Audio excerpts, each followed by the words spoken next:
Well, thank you for coming. And so now I've been here Saturday morning.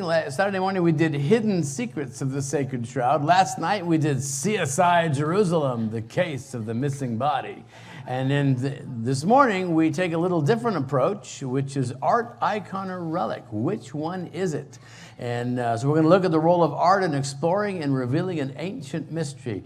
And I do want to thank Terry for inviting me here. I've been out here several times over the years. Last time was in 2017, and before that, I think I've been coming out here ever since 2006. So at any rate, and some of you have seen those presentations in the past, and so thanks for coming back. Now let's start off with an artwork.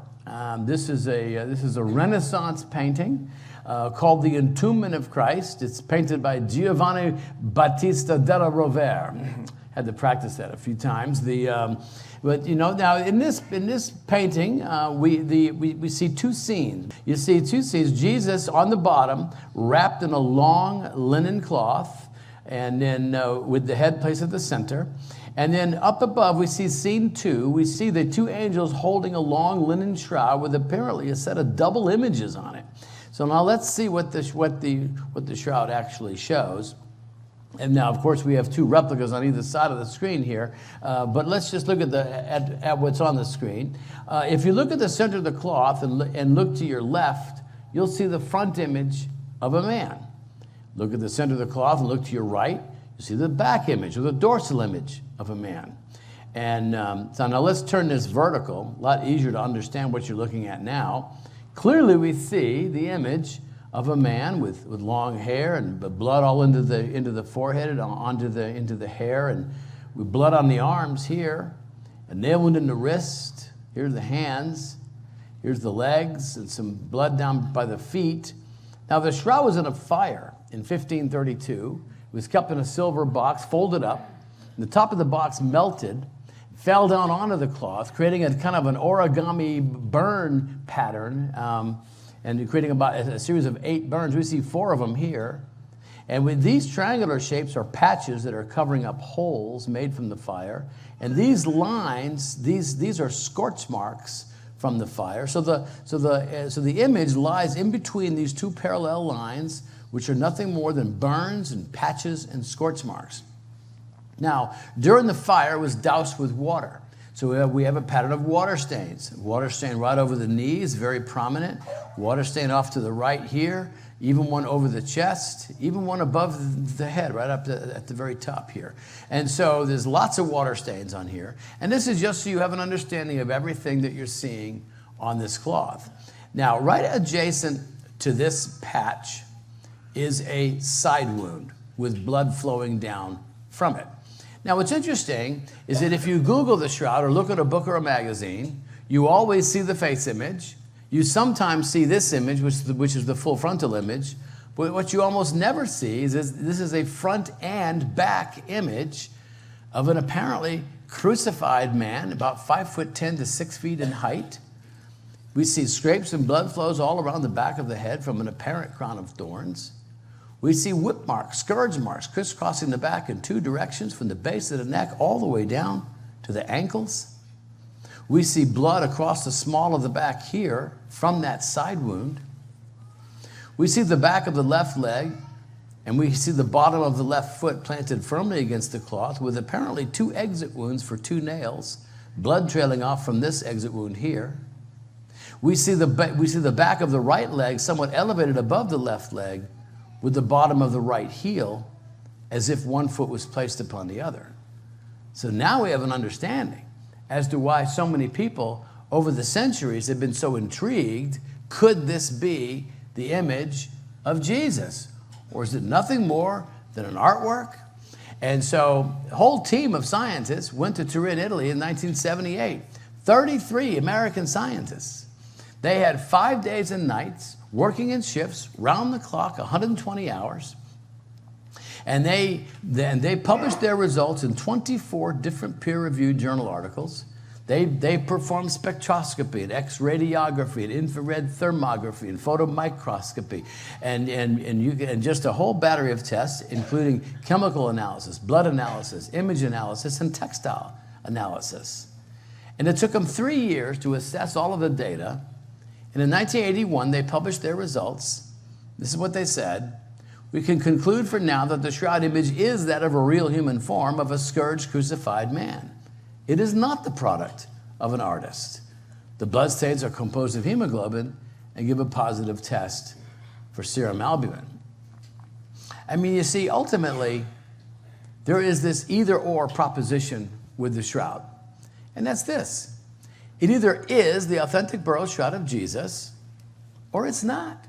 And if it's not, well, then what is it? If it's not authentic, well, then it must be the work of an artist. It must be the work of human effort some way, somehow, right? I mean, there's no other alternative, is there? And so if you look at it from the work of an artist, how was it done? What substances were used? This is what they went over to Turin to find out. What causes the image, and is the blood blood? Those are the two questions they wanted to answer. Now, when you look underneath the shroud, you'll notice several things. You'll notice the burns, which burn all the way through it. You'll notice the water stains, which soak all the way through it. You'll notice the blood stains, which also soak all the way through it. But the one thing you will not see on the other side of the cloth is the image of the man. The image of the man is a purely superficial phenomenon affecting only the top 1 to 2 microfibers, not threads, fibers. Each individual thread is made up of about 200 microfibers. So that means this image resides on less than 1% of a single thread.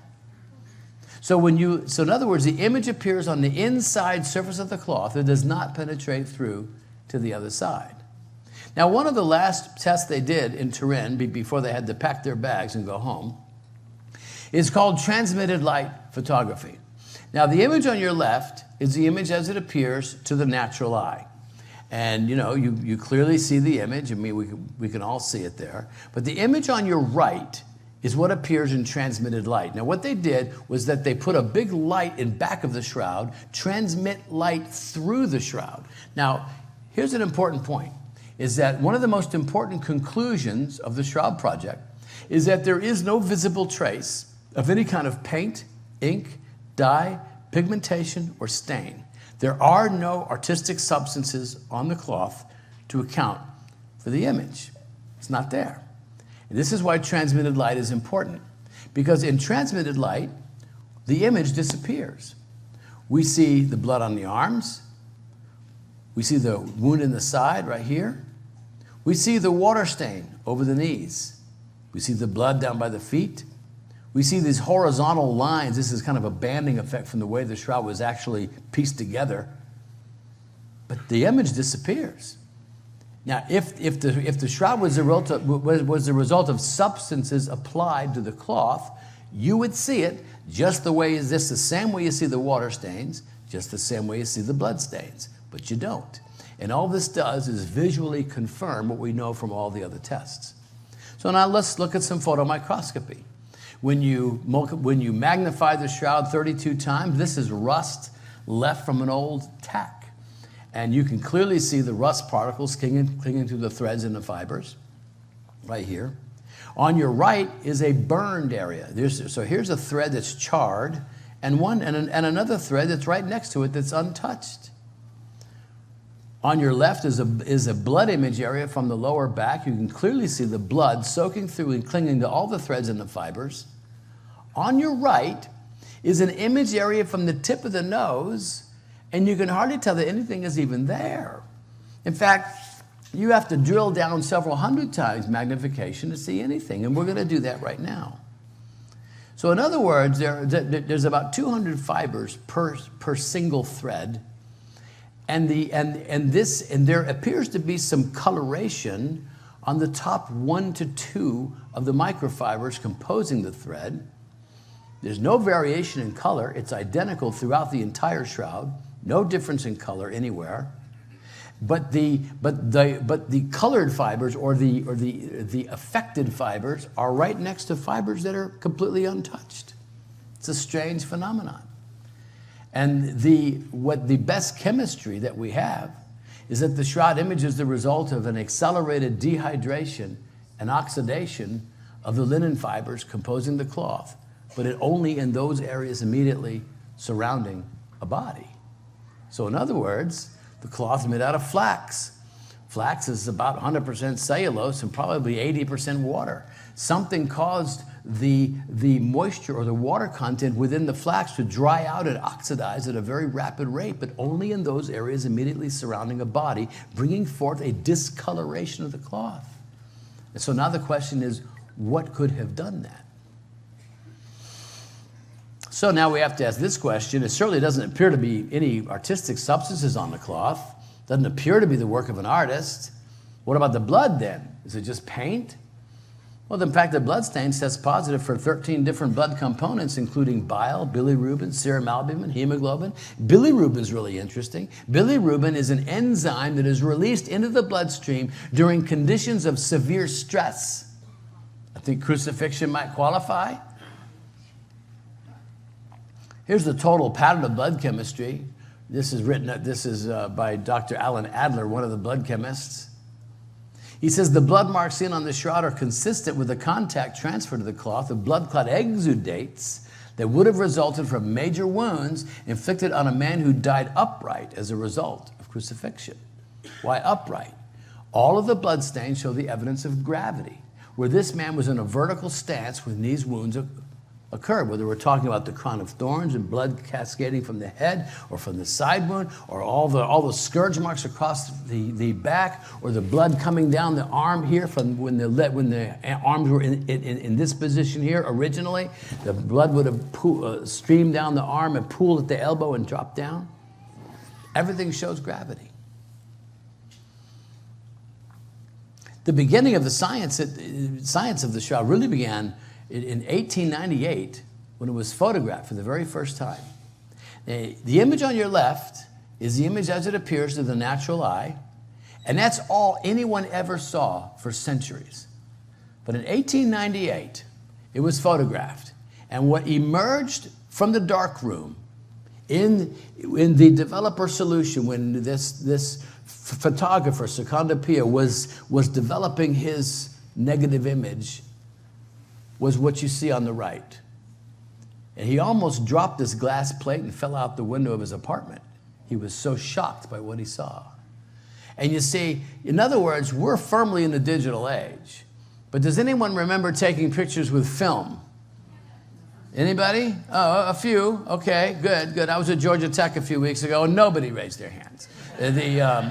So you get your 35 millimeter film, right? You bring it down to wherever, Kmart. Well, they're not around anymore either. And then you get your pictures back, right? And in the back of the pictures is a sleeve of negatives, right? You hold the negatives up to the light and you say, who is that? You have to develop it to see what's on the negative. So why then does the image look so much clearer in the photo negative on your right? Why is it so much more lifelike? Why does it appear to contain so much more information? Is the only explanation is that the image that's on the cloth itself on your left must be a negative image to start with. Therefore, what shows up in the photo negative is actually a positive image. And there's no known artwork that we know of that possesses this quality. When you look at it in the full body image, that looks like an X-ray. It's amazing how much more detail we see in the negative. And in 1976, using a basic analog computer, primitive by today's standards, but it did one thing and one thing very well. It simply assigned elevation based on lights and darks. So in other words, the darker the image, the higher the elevation, the lighter the image, the lower the elevation. And you scan a picture of the shroud and it zooms off the screen in three-dimensional contour. And these protrusions are literally contusions on the face from where Jesus was beaten. Now, artists have known about this three-dimensional nature of the shroud for years and have produced beautiful sculptures and busts based on this. But probably the best effort was captured on a History Channel documentary called The Real Face of Jesus, came out in 2010. This is the work of 3D animator Ray Downing. And he's able to extract from a two-dimensional surface, from a flat two-dimensional surface, a three-dimensional relief without any distortion. That's the key, because the information or the instruction set, as he calls it, for this image is somehow, some way embedded into the cloth. And so he's a skilled artist, so this is his rendition of what Jesus looked like based on the shroud. If you'd like a picture of that, you can order it straight from him, raydowning.com. Let's summarize everything. Superficial, penetrates only the top 2 microfibers. No directionality, such as with brush strokes. There's no outline to the image. There's no cementing of the fibers as with paint. It's uniform in intensity, top to bottom, front to back. You think you need a piece of technology to do something like that. There's no variations in density as with known artworks. There's no particles between the threads, such as a dust rubbing. There's no capillary action, no evidence that any liquids were applied to the cloth to bring forth the image. There's no paint binder present, nothing to bind any substance to the cloth.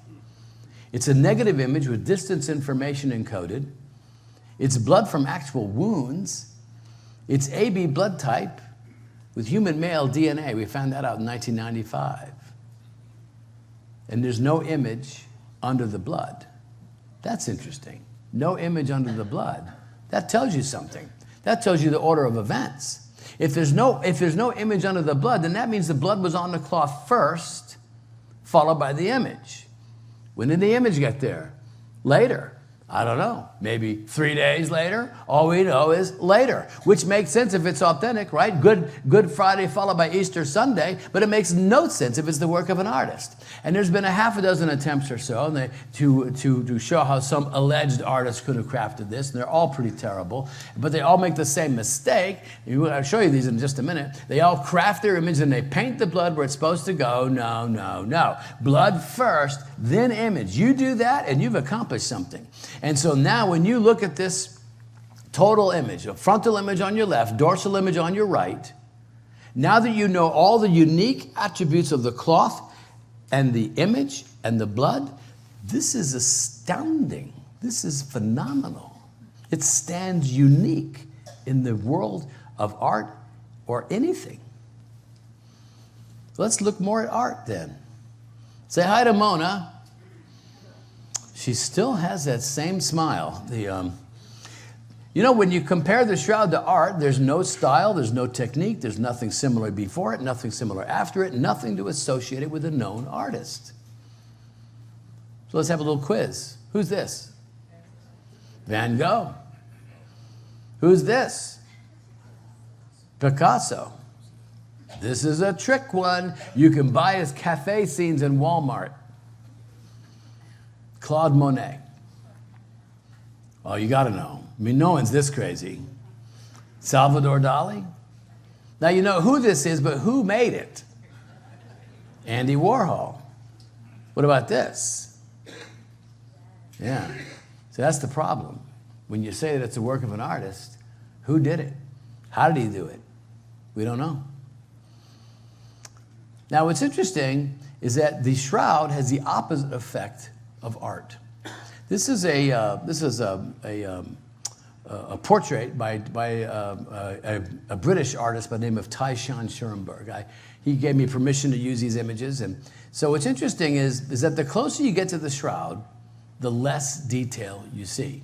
In other words, if you get closer than 6 feet, it disappears. You can't see it. You have to stand back from it in order to see it. Now, this is not true with these replicas, because these are photographs printed on cotton canvas. But with the shroud itself, if you get closer than 6 feet, it disappears. But you see, the closer you get to a painting, the more detail you see. So we're going to go close up on this painting, and you'll see what I'm talking about. We go close up, clearly you see the different colors, you see the brush strokes, you see the different densities of the art. I mean, clearly this is an artwork. You go to the shroud, nothing. Back to an artwork, no question. Back to the shroud, nothing. There are no areas on the shroud where the image is discontinuous. Now what that means is broken, interrupted, or intermittent. So in other words, think of it this way. The shroud has been folded and rolled hundreds of times over the centuries. And yet there's no area of the shroud image where anything has flaked off and leaving a gap in the image, such as you see here. For instance, this is from the Hagia Sophia. This is a mural on the wall, and where the paint has flaked off, there's no image, it's gone. Here's another one. You see all these little puck marks, all these areas where the image is disintegrating and the image is disappearing and flaking off, right? But that phenomenon does not exist with the shroud. There's no area on the shroud where the image is discontinuous, where there's any evidence that anything is flaked off. Let's look at some art forgeries. These are all fakes that were passed off as originals made by the original artist and probably sold for thousands, if not millions of dollars. Now, what's interesting is that if you're going to copy a painting, it's not that hard to do. You have to be a good painter to start with, but you can figure out what it was painted on, canvas or whatever. You can figure out what paints were used. You can figure out what colors were used. You can even get right down into it and try to mimic or copy the actual brushstrokes. Yet with the shroud, it's never been copied. It's never been replicated. And that's because there is no discernible process. Each one of these examples uses a different process. And then they create their image and then they convert it to the negative to see how it compares with the shroud. And you can tell how pretty terrible they are. And this just shows you, these great masterpieces have all been copied. Why can't we copy the shroud? When you look at other copies or works of art from the period, now, these are not malicious in any way. These were all sanctioned by the church, Catholic Church, and they were all touched to the original shroud itself to give it kind of like signing a baseball card. And then they were sent off to various monasteries and cathedrals around Europe. And so let's look at a few of these. The top one is from 1568. The bottom one is from 1680. You know, really enjoy the boxer shorts. They have Jesus wrapped in here. Next one is 1652 and 1653. These two are from 1571 and 1654. And these are from 1550 and just says 17th century. But there's nobody in this room that's going to suggest that these are images of a real human being. If you feel that way, though, we do have counselors standing by. So, is it just an artwork? I don't think so. The artist is not identified. We don't know how he did it, and he obviously never did anything else. And of course, the big one is, why can't we fully replicate it even today? In 2012, a prominent art historian graduated from Edinburgh University and now he does postdoctorate research at Cambridge University. He wrote this book called The Sign. This is really important. This is what an art historian has to say about the shroud. Accepting the carbon date is true. If you weren't here last night when we dealt 15 minutes with carbon dating and showing how it's wrong in every single way, but I'm not going to get into that. That's a different lecture. Art historians should have leapt on the shroud as one of the most fascinating visual creations of the medieval period. A true masterpiece of devotional imagery. Strangely, though, they have remained almost entirely silent. The reason is simple. The negative photo of the cloth is an unmistakable sign that the shroud's famous image could not have been created by a medieval artist. Technically, conceptually, and stylistically, the shroud makes no sense as a medieval artwork because it would never have even entered their imagination. The field of art history has had over a century to study the shroud since it was first photographed. And in all that time, no art historian has ever ventured to attribute it to a medieval artist. The sense of the uncanny that emanates from the cloth is due above all to its singularity, its radical dissimilarity from anything else known. The sensation of being in the presence of a bona fide mystery, something so anomalous that it defies to some extent the human capacity to understand, is one that no mechanical reproduction can possibly convey. The shroud makes present the daunting power of the unknown. Isn't that amazing? You know what's even more amazing? The guy's not even a believer. He's an agnostic.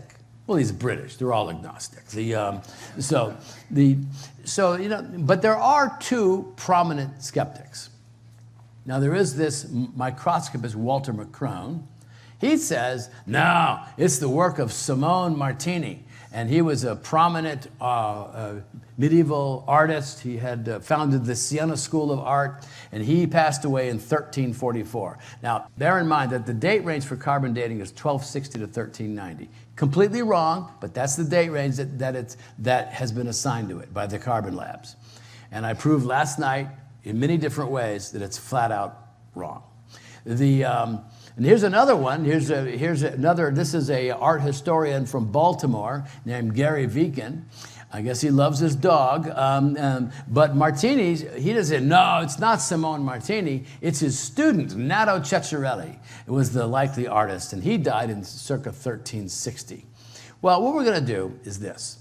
Neither one of these artists had any capability to produce the shroud, even though that's the allegation. So this is a crucifixion scene painted by Nato Ceccarelli. And it's if you saw one by Simone Martini, they would be almost identical. So we're going to look at this scene, and we're going to go close and compare it to the shroud. Because the idea here is that this artist who crafted that image on the left is the same artist who crafted that image on the right. Okay? That's the exercise here. Now, when you look at the shroud, you clearly see blood flows all over the head, into the forehead, but on this painting, I don't see any blood. I see a very decorative crown of thorns, but that's it. There's no comparison with the head. We see the side wound here, blood flowing out as if it was coming out of a faucet. Well, that might have been so had Jesus been alive when he was stabbed in the side, but he was already dead, and the blood was and the heart was no longer pumping. And as a result of that, what we see on the shroud is basically a side wound with blood oozing out of it, with the separation of blood and blood serum. Where's the blood stain here? I don't see it. We look at the hands. We see the nail in the palm of the hands, yet on the shroud, it's in the wrist. Why is the shroud in the wrist? Because now we know through medical research that the nail through the palm of the hand can't hold the weight of a crucified man. It would have ripped through the fleshy part in between the fingers. Had to be in the wrist. Here we see it on the shroud in the wrist. And then we see when Jesus was on the cross, the blood oozed from the nail wounds down the arm and puddled at the elbow. But here, in Ceccarelli's rendition, the blood is coming straight down from the palm into this angel who's holding a chalice. I don't see any blood on the arms at all. No comparison. Look at the lower extremities. You have Jesus wrapped in a modesty cloth, yet on the shroud, he's naked. The only similarity between these crucifixion scenes versus the shroud is the feet. He got it right with the feet, one foot placed upon the other. It's an absurdity to think that the artist who crafted that painting is the same artist who crafted the shroud without the use of paint, ink, dye, pigmentation, or stain. It's ridiculous. So, by any definition, the shroud is not art.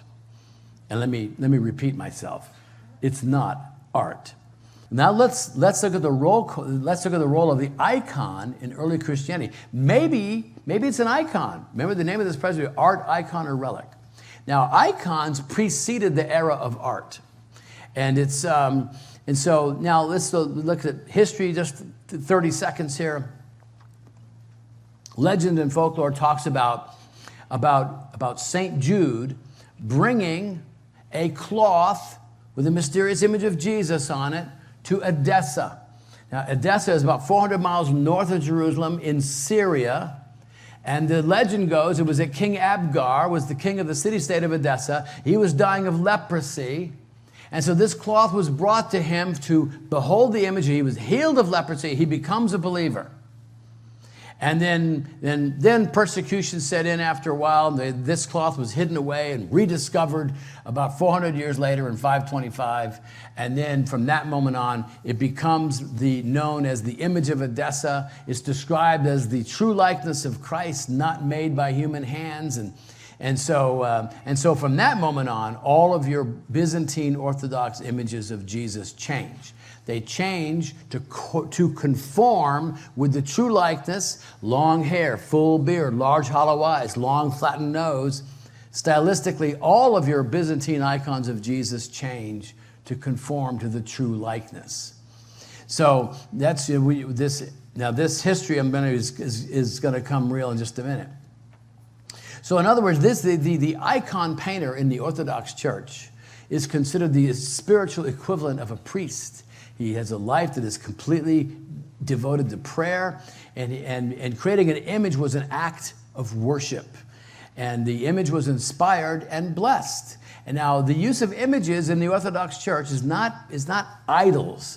It's design. The use of images was meant to bring the presence of Jesus or the saint into that room. And it's kind of a mystical quality to it. Now this is the oldest monastery in the world. It's called Mount Athos in Greece, and there is and this is a prayer that is said to consecrate an icon painter. Listen to how it says: "Thou who hast so admirably imprinted thy features on the cloth," that being Jesus, "sent to King Abgar of Edessa, and hast so wonderfully inspired Luke, thy evangelist." Some of the traditions is it was Saint Luke who painted some of the earliest icons of Jesus. "Enlighten my soul and that of thy servant. Guide his hand that he may reproduce thy features." I just mentioned this prayer because it mentions specifically King Abgar of Edessa. Now, the painting of an icon is a complete act of devotion, and this bringing forth the faith's image especially uses thousands of small brush strokes until the image finally emerges in its final form.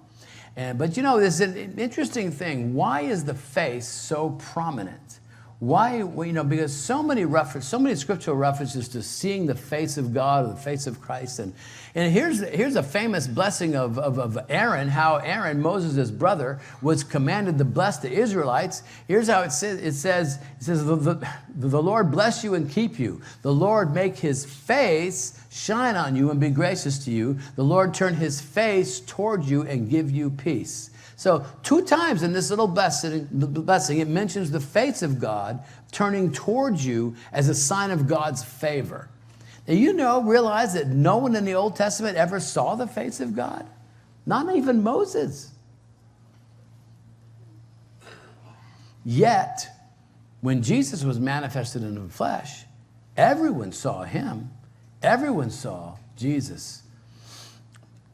So icons preceded the era of art. Art is designed to evoke emotion, to be aesthetically pleasing, and it really began in the Renaissance in the late 1400s.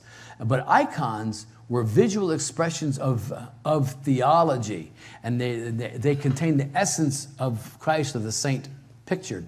Now, every Orthodox home, you probably have an Orthodox church here in Salt Lake somewhere. If you go visit it, it'll be an experience for you. Most Orthodox homes have an icon in every room, and they have an icon corner where they have multiple icons representing various, Jesus for sure, and various saints, Paul or Peter or Mary, and then the icons always face east, the direction of Christ's return. Now, what's interesting is that icons are visible statements of theology. The most important concept within Orthodox Christianity, going back centuries, is the incarnation, that God would manifest himself in the flesh with such a huge concept. And here we see in this icon image on your left, He's holding the Word. Listen to this. This is from 2 Corinthians 4:6. For God, who said, let light shine out of darkness, made his light shine in our hearts to give us the light of the knowledge of the glory of God. Where? In the face of Christ. The glory of God is revealed in his face, in the face of Jesus. And then from John 12:44, then Jesus cried out, when a man believes in me, he not only believes in me, but in the one who sent me. And when he looks at me, he sees the one who sent me. And so so we see these icons manifesting these scriptural verses. From Colossians, he is the image of the invisible God, for God was pleased to have all of his fullness dwell in him. This particular icon is from the monastery of St. Catherine in southern Egypt, crafted in 550, about 25 years after the true likeness was revealed. In fact, there's about 180 points of congruence between this image and the shroud itself, meaning we believe that this image was crafted after the true likeness, which is the shroud. So here's another one from Hebrews. It says that the Son is the radiance of God's glory and the exact representation of his being, sustaining all things by his powerful word. And again, here we see Jesus holding this scripture. Now, one of the things, the differences between Orthodox versus Catholic art is that Orthodox iconography tried to convey Jesus as he is now in reality. And so this is from the Hagia Sophia on the far left. We see Jesus enthroned. He is King of Kings. He is Lord of Lords, and he is ruler of all, right? But Catholic iconography, on your right, this is Michelangelo's famous La Pieta. You can see it in St. Peter's. It's designed to evoke emotion instead of theology. You have Mary holding her dead son, and it's certainly sad and tragic, but it's not theology. It's emotion. And so these are the differences between iconography versus art. And in fact, thousands of Christians were slaughtered because they refused to worship images of the various emperors who also, they demanded worship. So when we look at the image as theology, the whole essence of the true likeness was designed to confront paganism that worshiped all these other gods, and then later was used to confront Gnosticism, which was a belief that Jesus really didn't come in the flesh at all. But that's ridiculous. Of course he did come in the flesh. He came in the flesh to redeem us, to literally take our sin upon himself and put it on a cross. Of course he came in the human flesh. And so part of these icon images was to combat Gnosticism that said, oh yes, he did come in the flesh and this is what he looked like. Well, folks, I got to tell you, the shroud is not an icon. The shroud does not follow any of the strict rules laid out for iconographers. There's no approved technique. There's no approved substances or colors. It's not stylized in accordance with iconographic rules. If anything, the shroud is the original true likeness upon which all these other icon images of Jesus are based. So, it's not an icon, and it's not art. So what is it then? Is it a relic? Here's a definition from Wikipedia. In religion, a relic is an object or an article of religious significance from the past. It usually consists of the physical remains of a saint or the personal effects of the saint or venerated person preserved for the purposes of veneration as a tangible memorial. Well, the shroud doesn't contain the body of Christ at the moment. It did, but it certainly contains the blood of Christ. And from that standpoint, it indeed is a relic. But I'm going to tell you this. If you were here last night, you know that the shroud is far more than a relic. And so there are 4 words to describe what the shroud is. It's called a relic, it's called an artifact, it's called a mystery, and it's called a symbol. And these words are fine, but they really don't tell you very much. So I got to thinking there has to be another concept. So I searched the scriptures for all the words that describe what Jesus accomplished for us on the cross. And there are 4 of them. We have been bought. Did you know that? It says you were not your own, you were bought at a price. Second word, purchased. Therefore take heed to yourselves and to all the flock, or the church, which he purchased with his own blood. Now that tells you the currency that was used to make the purchase, with the blood of Christ. The third verse is redeemed, which means to buy off or pay, to buy or pay off or clear by payment. Knowing that you were not redeemed with corruptible things like silver or gold, but with the precious blood of Christ. And then the fourth word, this is the word Jesus used, ransom. That means to redeem from captivity or bondage by paying a demanded price. For even the Son of Man did not come to be served, but to serve and give his life as a ransom for many. Put them all together. Bought, purchased, redeemed, ransomed. What are they? These are all words of transaction. A transaction has occurred. A payment has been made on our behalf. And so I got to thinking, you go to a store, you purchase anything, you give the money to the cashier, and what does he or she give you in return? A receipt. Exactly. And what is a receipt? It's a record of the transaction. It's a proof of purchase. What's on the receipt? The price you paid. So when Peter and John ran to the tomb and saw the linen cloth lying there, what did they see? They saw the record of the transaction. They saw the proof of purchase. And when they opened it up, what did they see? They saw the price that was paid. You see, not only is the shroud a receipt, it's an itemized receipt, documenting everything that was paid. The crown of thorns, wound in the side, severe scourging, nail wounds in the wrists and the feet, bruises on the face, abrasions on the knees and on the shoulders. Everything that was paid to purchase your salvation and mine is on the receipt. And so what does it mean? It means this. It means we've been purchased, we belong to Christ, and we have a receipt stamped in blood that says paid in full. That's cool.